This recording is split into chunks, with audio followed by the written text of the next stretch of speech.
fonctionnaires territoriaux, de fonctionnaires publics, sur leur attitude parfois un petit peu ambiguë, un peu surprenante. Dans le discours qui était tenu devant moi, qui n'était sans doute pas tenu devant leurs employeurs, devant les élus, mais enfin en tout cas devant moi, il était tenu des discours qui m'ont surpris et qui témoignaient peut-être d'une certaine ambiguïté. Et j'ai pu m'interroger sur la nature des messages qu'ils pouvaient relayer en direction notamment de la jeunesse avec laquelle ils étaient chargés de faire de la médiation. Alors ce n'est pas une critique fondamentale, hein, c'est encore des questionnements sur ces attitudes ambiguës. Ces attitudes ambiguës, j'ai pu les retrouver chez certaines... alors évidemment je vois ça, je rappelle que j'ai 35 ans de police judiciaire, que je suis un pur produit de la police nationale, en tout cas de la police judiciaire, et donc c'est avec peut-être des a priori des a priori un peu trop républicains, un peu trop rigides, peut-être que je vois les choses, mais j'ai pu m'interroger sur également, concernant ces associations, les messages qu'elles pouvaient véhiculer, la nature des actions qu'elles entreprenaient. J'ai pu aussi, s'agissant donc d'associations, je le répète, payées sur fonds publics, c'est-à-dire payées par le contribuable, hein, il va sans dire. Et parfois fort bien payées, parce que ce n'est pas moi qui l'ai dit, j'ai assisté à des conseils où des élus socialistes de gauche n'ont pas hésité à le dire. Il y a des responsables d'associations,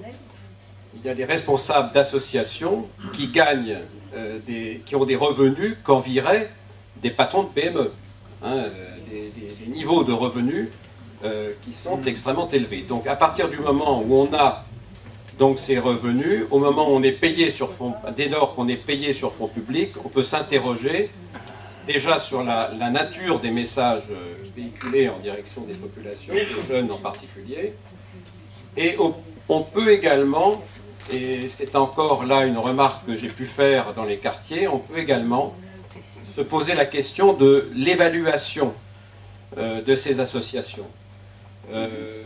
Que produisent ces associations? Qu'est-ce qu'elles produisent sur le court terme? Qu'est-ce qu'elles produisent sur le long terme?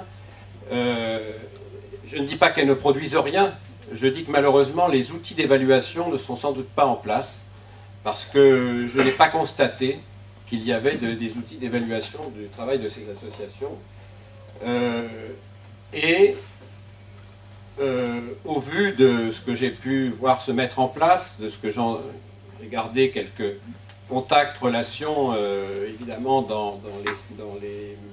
parmi les gens que j'ai rencontrés à Aulnay, qui pour certains sont devenus des amis, je crois savoir qu'aujourd'hui, il y a même eu une certaine reprise en main de ces associations, dont on oriente peut-être l'activité, et c'était déjà le cas quand j'étais, m'a-t-il semblé, lorsque j'étais dans les quartiers, dont on oriente l'activité, les messages, la façon d'organiser les contacts avec la population, avec des buts qui, c'est une interrogation, enfin je pose la question, je n'affirme pas, sont des buts qui sont conformes à l'intérêt général, au bien public, à la volonté de rétablir de la tranquillité publique, du lien social, du bien vivre ensemble, ou parfois ces associations n'ont-elles pas pour but d'entretenir une clientèle électorale, n'ont-elles pas pour but également de favoriser certaines formes de communautarisme, ces formes de communautarisme étant elles-mêmes ce communautarisme étant lui-même pourvoyeur de voix. Et quand je dis cela, ce n'est pas évidemment moi qui... Je le répète, mais je fais vite. Dans mon livre, je suis un petit peu plus peut-être subtil dans la façon d'affirmer les choses. Et je fais surtout état de mes sources. Hein, ce sont des personnes que je rencontre qui me font part de leurs doutes, de leurs scandales parfois aussi. Voilà, ce livre n'est pas un livre d'affirmation, il est un livre d'interrogation. Il est un livre peut-être naïf parfois dans ses questionnements, puisque somme toute, ce qui se passe ici se passe sans doute ailleurs.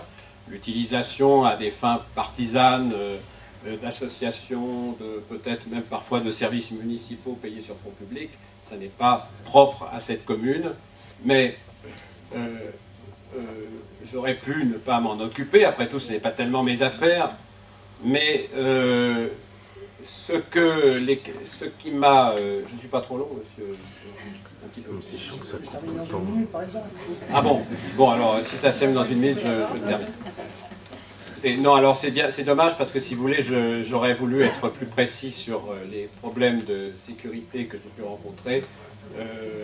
Je voudrais simplement, et là c'est la minute que je prends, aller dans votre sens. Concernant cette interrogation que je trouve un peu scandaleuse, plus exactement cette espèce de différenciation qu'on fait entre la réalité de l'insécurité et le ressenti de l'insécurité. D'abord, en soi, c'est idiot, puisque une personne qui est agressée ressent de l'insécurité. Cela dit, le problème serait si des personnes ressentaient une insécurité qui n'existe pas. Alors là, il y a beaucoup à dire, mais je sens que je vais prendre trop de temps.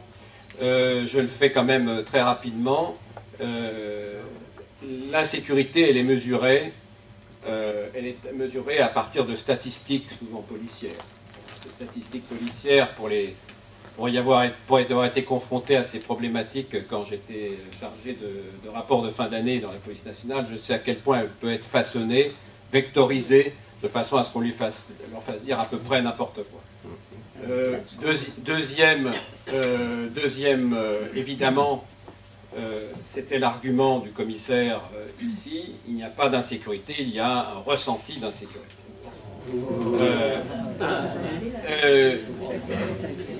Deuxième chose, je sais que l'Observatoire national de la délinquance donc avait théorisé cette idée-là, et notamment M.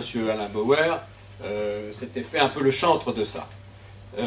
Parce qu'à l'époque, il était de bon ton de dire que l'insécurité était illusoire, puisque l'État faisait ce qu'il fallait pour régler la question.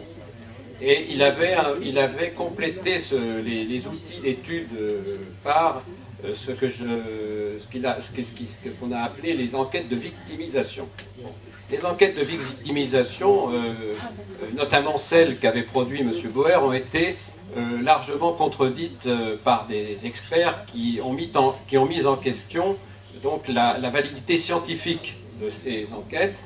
Et je rappelle du reste que les enquêtes récentes produites par le collectif féministe contre le viol va dans un sens totalement inverse, puisque ces enquêtes de victimisation nous disent que pour un viol faisant l'objet d'une plainte, il y en a 5, 6, 10 qui ne font pas l'objet de plainte et qui ne sont pas recensés statistiquement.